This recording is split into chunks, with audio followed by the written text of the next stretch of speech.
一旦犯怵就不好打。来吧，双方的第一局比赛。这把在蓝色方的是广州 TTG， 红色方成都常会。刚刚撒队也讲了嘛，就是 AG 在打完 TTG 的那场 BO5之后，后面你就会发现他们鲁本纳斯就不放出来了。是的。但今天我觉得他可以考虑把它放出来，因为你毕竟是要为 BO7 做准备的。你这鲁本纳斯你在红色方占你一个班位是没有任何问题，但是你如果一直在红蓝方都强占你一个班位的话，还是挺难受。所以一上来 AG 就把鲁本纳斯放出来给到对手了。试试看啊。确实是你其实红色方搬没什么所谓。你要蓝色方老得搬鲁班大师，你不好做 BP 啊，挺烦的。教练会很被动。他搬掉了圆坦，搬掉了海月，然后紧接着 TTG 这边是处理掉了公孙离和镜，这样鲁门纳是他可以直接拿的，因为 AG 这边已经没有了镜了。然后 AG 这边看要不要把凯拆掉，还是说用他们在这个赛季前期啊1、2阶段用的比较多的那个裴擒虎来打？我觉得凯不是很好打就凯这道没有裴擒虎好使，但是凯可以和鲁班大师搭。所以他如果不抢凯的话，这个凯会来到 TTG 的手里。但是裴擒虎打凯不算很好打。裴擒虎打凯的话不好打，但是凯打裴擒虎的胜率很低。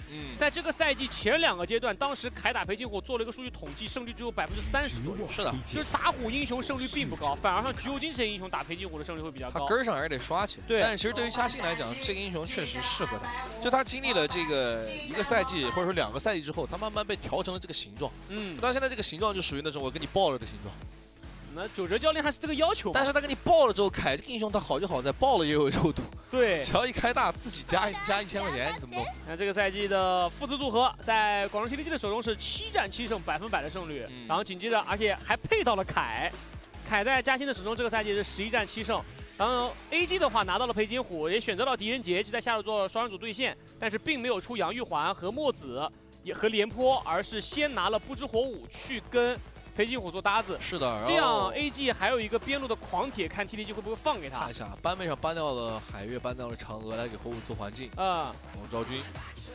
墨子不给，杨玉环不给，然后廉颇看给不给了，廉颇给了，张飞搬掉了。而 AG 的话，则是又搬了一个王昭君，王昭君跟鲁本纳斯的 combo 嘛。死了。看他要不要直接把廉颇先出了，然后把边路放一放。其实边路打父子最好用的英雄，之前就是夏洛特现在也在外面。夏洛特也行，直接拿。或者说就是用狂铁来强化自己裴擒虎上中野的强度。我觉得夏洛特好，就因为裴擒虎他毕竟对后排的杀伤其实没有强到那种程度。对，而且这个赛季老实说，中艺的裴擒虎的胜率很低啊。是的，拿了7把，只赢了2把。而且 TTG 这里虽然说你狂铁前期强度高，但是一旦鲁班七号发育起来的话，你切后排能力不够，太难打。夏洛特还是对后排压力更大。这么奢侈吗？乔夫2+1，这么拿 BP， 乔夫加父子加肉凯，真行。那前排质量拉满，一上来就是一套2+1。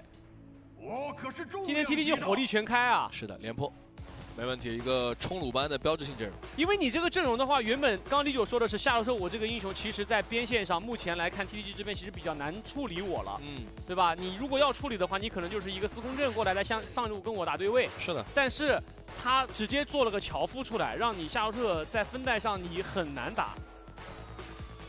就别的都挺好，就是用的英雄多，但这个阵容一定是奢侈的，就等于2套体系放在一起了即便打野位也是一个凯，也是顶配的英雄。这套阵容 TTG 真的是很豪华，这阵容造价极高，成本非常高啊。大家看看 AG 这波放出来鲁班大师打看，到底效果怎么样？而且 TTG 这个阵容的话，它还是有一个绝活英雄，就是青青的老夫子在手里的。但我觉得这套其实还好，就 AG 之前主要有一段时间，他老用那个夏侯惇去打，那个是真没那么好打。对，这套其实是挺相对标志性的打鲁班的阵容，无非就是打野位上是个老虎，它不是镜。就是你必须要在这个赛，因为这个赛季大家很多人会疑惑嘛。就中艺明明在春季赛的时候，那裴擒虎8战6胜，对吧？在春季赛决赛的裴擒虎逆境翻盘，多猛啊！3分钟打崩局面，是一波就给他打回来了。但是到了整个夏季赛，你拿出来了这么多的老虎，而且 AG 的老虎总是逆风。为啥呢？他就是容易出问题。就没什么理由是吧？对，他就是容易出问题，因为 AG 他在前期其实不是一个善打架的队伍，它是一支他在前期去做一些共享经济，就是我们看到在这个赛季很多选手，还是举例，依旧是暖阳、婉婉，对吧？小胖这些比较偏野核的选手，他会一个人吃，猛吃，对吧？中午吃完吃野区，野区吃完吃上路，是的，吃完之后一个人添肥。哎，但 AG 不一样，你会发现 AG 它的经济整体分均经济，它的边路、打野、射手排在了全联盟各个位置的第4到第7名，就整体高。但是 AG 的战队的分均经济排在了全联盟断层第1。所以我都是在一块儿吃。所以他说白了，他是把经济机制用的最大化嘛。对。但 TTG 偏偏就是反过来了 ，TTG 是抽离于所有其他 S 组之外的打法，就嘉兴猛攻，小雪猛吃，自爆流打野嘛。对，真的。因为嘉兴的话，他就是这样的，他10分钟经济胜利的情况下也只有6400啊，失败的情况下只有5400。但小雪经济猛啊，小雪经济是在 S 组唯一的一个突破了24%经济占比。小雪其实确实是他的经济啊，一旦高于10分钟经济均值，他的获胜场次达到了22场，排在射手位的第1位。然后低于10分钟经济均值获胜场次就只有10场，真核在这儿。来吧，进入比赛，蓝色方广州 TTG， 红色方成都 AG 超晚会，双方的第一局比赛。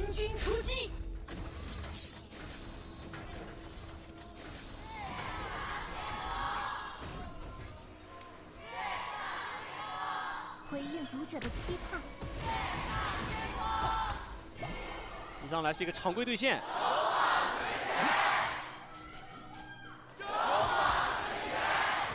主场氛围很浓厚。哎，大帅直接把闪交了，不交闪的话要被扫残，但是现在的血量已经很残了。是的，还是要保着把第一波线权拿到手，然后紧接着扑之后抢完中以后。立刻来到下路，保护一诺的狄仁杰，拿到边路的红隼。大家看一下，赫斯紧随其后，对，也过来了。这个红隼的血量很健康，但是 AG 的血量不是很健康。是，和下路双鼠的状态，一个被打残，一个打半血了，确实不好拼。前排被压得太凶了，吃了血包回来，一诺顶在前面，不会那么轻松的给，试试看。还是一诺拿到了，对，抢到了啊！老夫子。打一套陪你回去传到中了。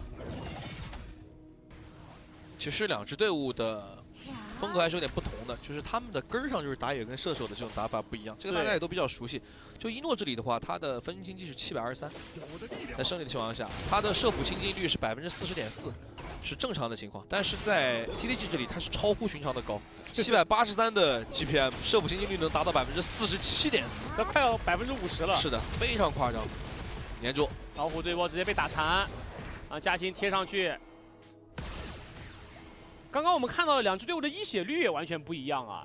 就 TTG 它是因为嘉兴的这个整体风格和打法，就像九哲在采访的时候有说到过，就是他完全能够接受嘉兴的这种打法，上去之后哪怕他高一血，他被一血次数在打野位置排在第1，但是他只要能够有收获，那就不亏。它就是当时九哲描绘的那2种蓝图里面的其中一种。就有这样的打野的话，其实2条边线会过得很舒服。所以他其实有一段时间，对于像我们前面提到的那种刷野型的野核选手来讲是很困扰的。那现在慢慢的，大家也找到了一种拆解它的方式，所以他们也在不断的做改变和进步吧。对。这把其实2个游走位的清净率跟发育度还是很高的，会很高。对，一直都很高。但是实际上 ，AG 在胜利的局数里，射辅清净率要低于他们在败局时候的射辅清净率。这把没办法啊，必须得保着它。传下来，打一波，直接集火带走了9星。是的，这波感觉有点没有顾及到传送阵啊，因为上路的话是做了一波优线，所以传送阵的话老夫子是卡不住的。是的，但第一时间打起来的话，看到传送阵再想撤已经撤不掉了。对，因为站太靠前了。那脚踩了其实很痛，就是你要么就把线第一时间给它清掉，清完了之后让老虎没有兵线可以落下来。是的，你让它只能落在塔下。那第一时间大帅已经压到前面去了啊！但上路这个位置，老虎是已经准备好传了，这时候老夫子没有去抢线，直接开。下路这波线想抢的时候已经来不及了。这个鲁班大师是反开了一手，但是反开的话就走不掉了。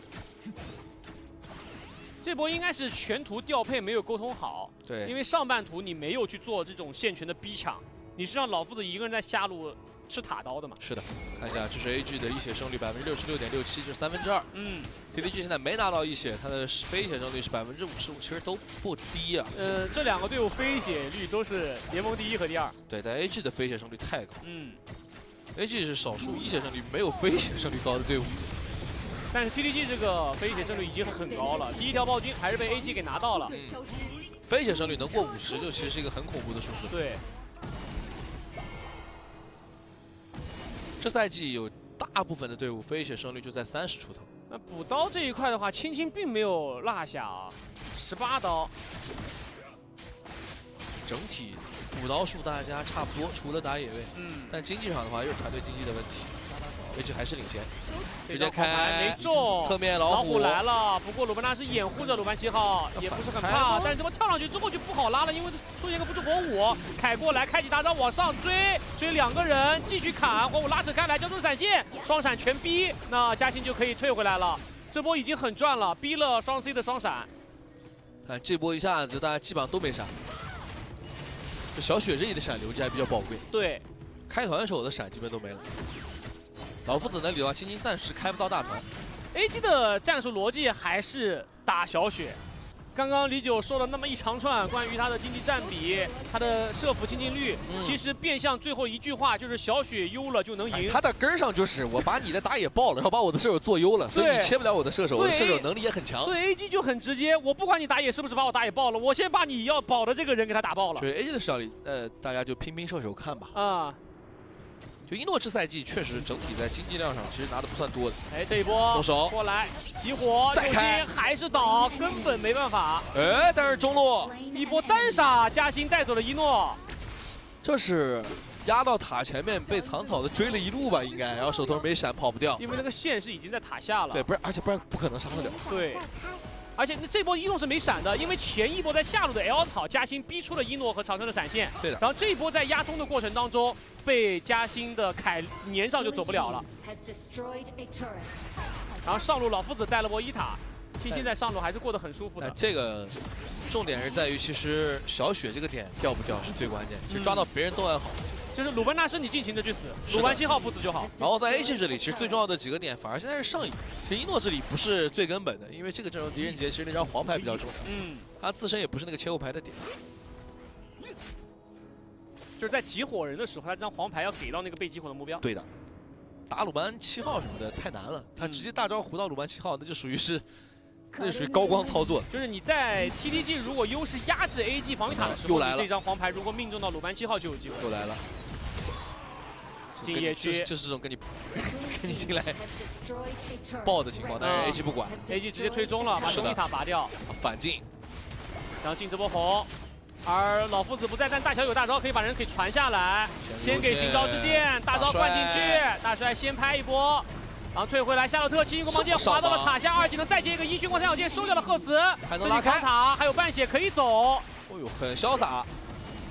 就现在大家慢慢的都有一些破局方式，就是你因为嘉欣这种打法，其实他对于这种野核伤害很大，就如果你真的跟他纠缠不清的话，难受的一定是你。对，但是你如果不管啊，这是像刚刚那一波，嘉欣如果进来，你看着他把你的蓝 buff 反了，好，你不打他的野区，你就纯亏。是的，就是你要跟他换。是，而且嘉欣的玩法是。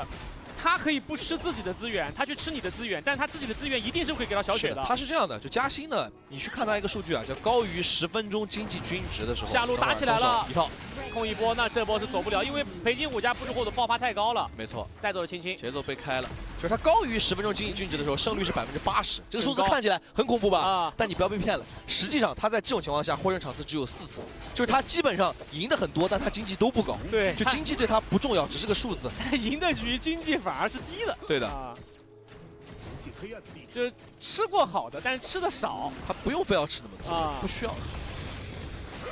这个位置大帅卡下来。就是因为这个赛季嘉欣其实还有一个藏招啊，他用的比较少，就是他4战4胜的镜。对，但是这把现在中医已经刷到7000了，他经济很高。作为一个野核经济的话，现在才8分半钟不到，他已经超过了7000的经济。对，中医在高于10分钟获胜经济均值的情况下，胜率能够达到88.5%。红区进野区，直接反掉了嘉欣的红，这个红也不给小雪，主要就是不给射手。对，但老夫子这里就是青青疯狂的带。一直断线，断线的话就会牵制轩辕，这样老夫子到正面来，轩辕是没有大乔的，老夫子就可以正面直接开了。这个也是 TDG 的一手绝活吧，因为就现在很多的新人对抗路选手，他确实掌握不好这个英雄。对。但是 AG 他会避战，就是你比如说上路这波老夫子断了波线，下路都过去管线了。他虽然说刚刚老虎的这个位置站了一个2塔草，但是下路队在上路漏的那一刻。 鲁班大师父子一起过来探这个2塔草的时候，中医就立刻撤。哎，但轩辕这个位置有点深哦。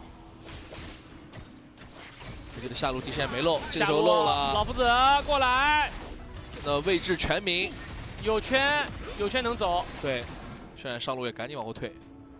其实廉颇是能打大乔的，廉颇他的大招3段砸大乔的2技能的圈，然后手里留个1，这样老夫子怎么都进不了这个圈。看一下 GPM。 胜场的要达到726，但目前已经快到10分钟的节点，维持在了820左右，还是超了不少，超了快100了。是的，那10分钟的话就能多拿出1000的经济优势，这1000的经济优势，那可就是不是一个小件那么简单了。因为这把还有2个击杀嘛。是的，基本上等于一个2级装备。但不是那种极端炸裂的情况，其实还好，因为凯像老夫子啊这些前排确实够扎实。这把7号的对位经济没有领先很多。但是 AG 的上野的经济都领先 TDG 的，往上挤，开大，赶紧先上去就打后排，先打一诺的状态，然后自己要往回退，但吃到了黄牌，大招肯定要消失了，结束了。廉颇拍2个人，长生再过来补波控制，配合裴金虎一起集火，这波带走嘉欣，破节拖得有点严重啊。后面被廉颇给堵了，是的。但是上路看老夫子已经在拆高地了，拆不掉。 大乔有大招吗？有大招，但是这个控制太多了。先给一个圈，老夫子回头给一个捆，大乔有大招，结果夏洛特只能反向跑位，回头七星光芒剑划一下，再闪现过来，又去找大乔，老虎过来一口先把大乔给咬死，然后紧接着火舞跟上一闪，带走星星的老夫子，稍微显得有点仓促，就这波。 在撤退的时候，对他们这波都有一些选择上的错误。首先是嘉欣在正面开大招，看到一诺之后，他想上去找一诺的麻烦，但是身后位的父子组合被一个廉颇给拦住了。然后在嘉欣掉点之后 ，TDG 想选择在上路直接突破上路的高地，但是撤退不及时，没人能跟上。对，龙团那波是跟不了，上路那波是撤不走，就是有点乱了 TDG 打的。中路被拔掉。 哇，这个阵容如果输了的话 ，BP 好亏哦。2+1没了嘛？啊，被认出赛区了。而且100%的父子组合，难道要被破了吗？哎，没事，这种记录嘛，不要太把它当回事儿。这把也很早的就拔掉了 TDG 的一路高地，但是还好是个中高，那双边高都还在。 而且有乔夫，其实带线还是问题不大。双边高掉了的话，就影响后续的龙团节奏了，影响远端线了。那就要开始了。对。AG 的这个场均经济差确实是大，始终在3000以上没掉下去。他滚经济能力很强。对。我们在比赛里面经常看到大家说的一件事情，就是 AG 前期逆风了 ，AG 人头落后了 ，AG 经济领先了，留住了。 大乔交闪给大招，老虎没有空，是的，留不下来啊。但是老夫子这波没闪了，没有大闪的话，威胁会小很多，开不了团。青青这把在正面给大招去做先手的次数很少，因为这把的话，他老夫子是一个主要负责单带的一个英雄。是的，因为他打野位置是一个凯，哎，他正面不是特别好绑啊，正面总是个大帅站在那里。他如果要是一直在正面去打的话，那就会被 AG 做边线，因为 AG 是老虎、火舞加上夏洛特都能带。但高地位置老夫子没有大招，也没办法动手，没有闪。是的，没有闪也没办法，直接在高地上开。对。稳稳的2高，还在等龙。 慢慢磨，一诺已经把复活甲穿了很久了。这把是一个标准的老虎优的运营竞野局。是的，高地有点砸进去，兵甲兵3个，大招再拍2个，一波集火把小姐给秒了。对，然后紧接着破上高，上路高地破完了以后，带着中路的龙兵再进来继续打前排。夏洛特2级的捅进去之后，把人给逼走，一个凯顶在前面，想把兵线给清掉的有点困难。兵线被顶出去了，还有个残血的龙兵，还是最后一丝血被凯一刀给砍掉。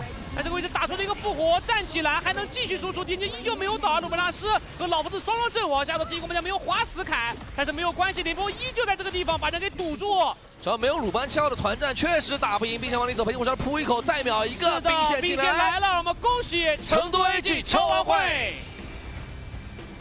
哎呦，最后这波高地非常果断，论大帅兵甲的100种用法，直接开到后排，然后渲染跟的也快，两个人直接把鲁班7号给融了。就我觉得，其实 AG 在今天这个比赛当中，明显能感觉到他的战术侧重有变化，就是确实我觉得不能一